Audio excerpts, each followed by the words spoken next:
A small private plane crash-landed on a freeway in Southern California, erupting into flame. Amazingly, no one was injured. Here's what happened. On Tuesday, drivers were surprised to see a small plane crash landing on the eastbound 91 freeway in the city of Corona in Riverside County. Corona Fire Department dashcam video shows firefighters extinguishing flames on a small aircraft. Its fuel caught fire during the landing. Authorities said the pilot was on his way back to the Corona Municipal Airport when the plane's engine failed. He had no option but an emergency landing. Even though the plane hit a truck as it landed on the freeway and erupted in flames upon impact, the two passengers inside the plane were uninjured. The occupants of the truck that was hit were also unharmed. Jackie Rios, NTD News, California. A nurse accused of running a red light and causing a fiery crash at an intersection in Southern California has been charged with 6 counts of murder. Surveillance footage caught the moment of impact. 37-year-old Nicole Lorraine Linton is being charged with 6 counts of murder and 5 counts of gross vehicular manslaughter. She was the alleged driver of the vehicle responsible for the August 4th incident in Los Angeles' Windsor Hills that left 6 people and an unborn child dead, as well as 8 others injured. Linton, a traveling nurse from Houston, Texas, has been working in the intensive care unit at Kaiser Permanente in West Los Angeles Medical Center. She sustained only moderate injuries from the crash and was arrested and released to the California Highway Patrol over the weekend. Authorities estimated the vehicle was moving around 100 miles per hour in a 35-mile-per-hour zone. The victims of the crash have been identified by the family as 23-year-old pregnant mother Ashrey Ryan and her unborn son named Armani Lester. Ryan's 11-month-old son, Alonzo Quintero, and Ryan's boyfriend, 24-year-old Reynold Lester, died in the crash. District Attorney George Gascon said that Linton's arraignment has been postponed until October 26th. She is currently being held on a $9 million bail at the Century Regional Detention Center. Gascon will not be charging Linton for the death of the unborn child. He stated that if convicted, she will be facing 90 years to life in prison. The state of California owes the federal government billions of dollars in unemployment insurance. And according to a new report from the state's analyst office, businesses and taxpayers are going to shoulder that burden. California currently has an outstanding balance of $17 billion in unemployment insurance, or UI debt, that it owes back to the federal government. The deficit will result in an increased cost burden on California employers in the years to come. That's according to the Legislative Analyst's Office. They reported that if the state's UI trust fund remains insolvent, businesses will pay a higher rate in 2023. And the interest paid on these loans typically becomes the burden of the taxpayers. For every year, the federal UI payroll tax add-on will increase for California employers, swelling from $42 per employee in 2024 to $84 in 2026. Rob Moultrie, policy advocate for the California Chamber of Commerce, told the Center Square that the chamber and other business groups had urged the state to pay down a larger share of the debt this year. But in the final budget, only $1 billion of the debt will be paid down over 2 years. That comes with a nearly $100 billion budget surplus. Additionally, California has the largest outstanding debt of any state. Moultrie said that beyond 2024, quote, "It's not guaranteed that any aid will be provided to help cover the tax increases or to help pay down the fund." Moultrie added that California's UI fund could remain insolvent for 6 to 8 years.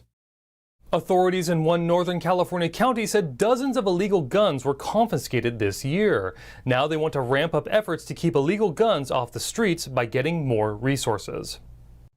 On Tuesday, authorities in Santa Clara County announced a proposal asking for more resources in order to confiscate illegal guns. Santa Clara County has one of the highest illegal gun confiscation records in the state of California. Only San Diego and Orange County have confiscated more illegal guns, and they are much larger counties. The county reportedly confiscated 38 illegal guns in 2022. The proposal calls for additional resources to the district attorney's office and law enforcement agencies in Silicon Valley, including a county-wide gun violence task force to actively pursue illegal guns. Efforts would also go toward gun violence restraining orders, protective orders, and sentencing hearings. There were nearly 1,500 deaths in our county due to firearms between 2001 and 2020. A study revealed that almost 550,000 guns were owned by Santa Clara County residents alone. Authorities said they want to focus on current laws to remove guns from people who aren't allowed to have them. Under California law, a law enforcement agency, an immediate family member, or employer may seek a gun violence restraining order against someone they know. If the judge is convinced that the person would pose a threat to themselves or others, that person will be temporarily prohibited from having any firearms or ammunition. We need to do better efforts to find those people who are manufacturing those illegal guns, for distributing illegal guns that are brought in from out of state. And if we can reduce the illegal guns in the hands of people who are doing shootings, we're going to do a lot better in reducing gun violence in our community. The assistant county DA said gun confiscation can be made when someone makes threats to do violence in a general setting. It can eventually lead to a search warrant to find more weapons. This referral will provide additional training.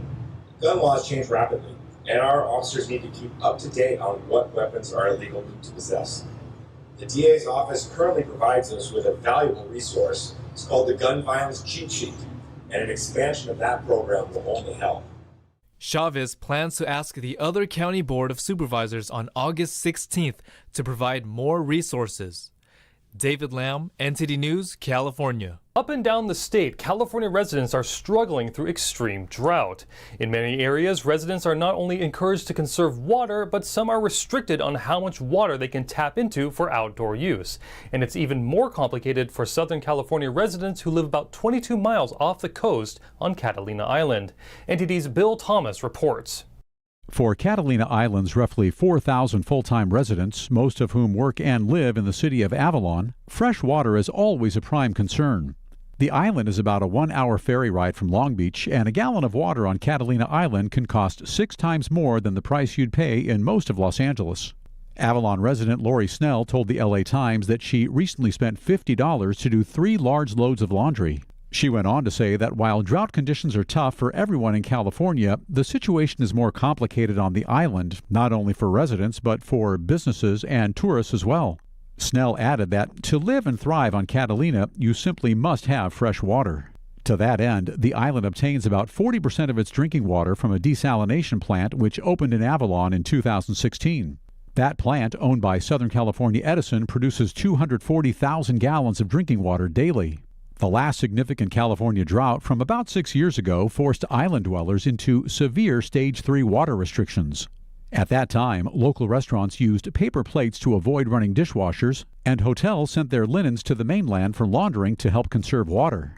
One business owner on the island is doing his part to conserve water by changing his hotel's bathtubs into showers and removing hot tubs from the property. Conservation is a way of life for Catalina residents, with each person using an average of 57 gallons of water per day. Californians on average use 83 gallons of water per day, according to a June New York Times report. Additionally, there are very few lawns which require water, and most homes have saltwater toilets that keep them from flushing fresh water down the drain. Key to the island's success is water conservation, a fully functioning desalination plant, and tourists doing all they can to limit their water use. Bill Thomas, NTD News, Los Angeles. Serena Williams, the tennis star, announced she is retiring. Many are sad but feel inspired by her. Some feel motivated to be just like her, if not better. Serena Williams said on Tuesday she was, quote, evolving away from tennis. She planned to retire from the sport she dominated with 23 Grand Slam titles following the U.S. Open tournament, which begins later this month. But her legacy serves to inspire others who strive to be like her. 20-year-old aspiring tennis player Hannah Moss says she identified Williams as her sports idol from a really young age. So ever since I was 5 years old, I just looked up to her, and she's just been a really big inspiration for me. But her retiring is a very sad thing, but she's been in it for a long time. So I think it's about time she's, living her life now. But yeah, it's very sad. She trains at James Anderson Memorial Park in Carson, California, where Serena and her sister Venus grew up and first started playing tennis. Moss admires the professional's acing qualities. Well, her fight, for sure. Her determination, She just doesn't give up on anything. Even when a match is like super hard, she's just still going through that whole entire match strong. So that's what I look at every time she plays. A lot of young people, especially my age, like we're all just trying to be exactly like her, or even better maybe. You never know. But it's not just the younger generation who have been inspired by Williams. David Jeffers, 66 from Carson, has also been touched by the athlete. I honestly believe she will be remembered as the greatest of all time, even though she did not win 24 majors, just due to the fact of the way the game has evolved over the last 20 to 30 years. Juan Mendez, 67 from Los Angeles, even had a personal connection with Williams. Well, personally, I feel she had a great influence. At one time, I was a tennis instructor here with the kids, and her dad brought her and her sister out here, Venus, and they contributed tennis shoes to my program for my kids. So I thought that was very respectful. Mendez says he teaches tennis to his 3 granddaughters and uses Williams as a role model to inspire them.